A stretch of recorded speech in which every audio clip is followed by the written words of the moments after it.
the difference between second and third conjugation verbs, because now that you studied the future of the third conjugation verbs, you have seen that for second, third, person singular, and for the whole plural, the forms of third conjugation verbs look like present of second conjugation verbs.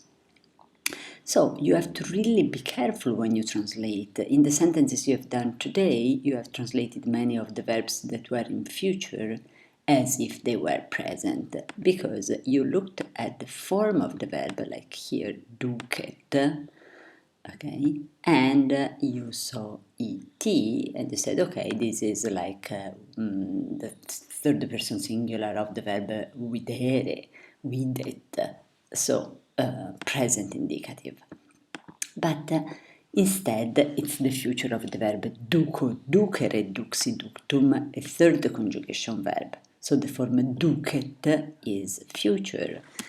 Ducet is future because ducit would be the present. Okay? How do you know?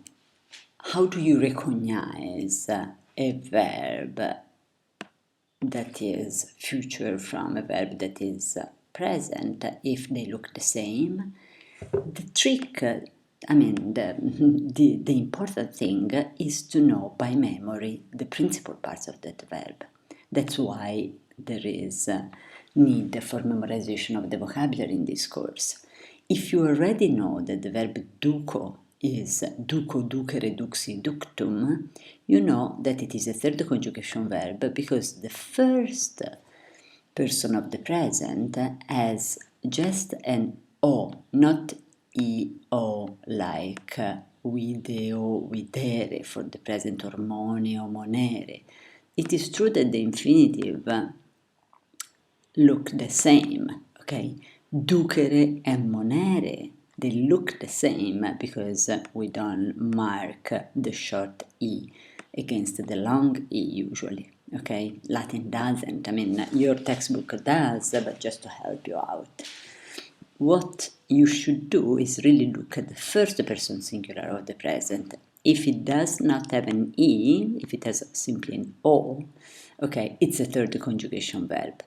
If it has EO, like video, okay, then, or moneo here, it is second conjugation verbs, okay? So whenever you see a form like this, ducet, you have to say, okay, from which verb does it come? Duco, ducere, duxi, ductum. So duco, ducere, third conjugation. If you see a form like monet, you remind yourself, that looks like ducet, you remind yourself of the principal parts. How are the principal parts of monet? Moneo, monere, monitum. So moneo, monere, io, therefore second conjugation verb. Okay?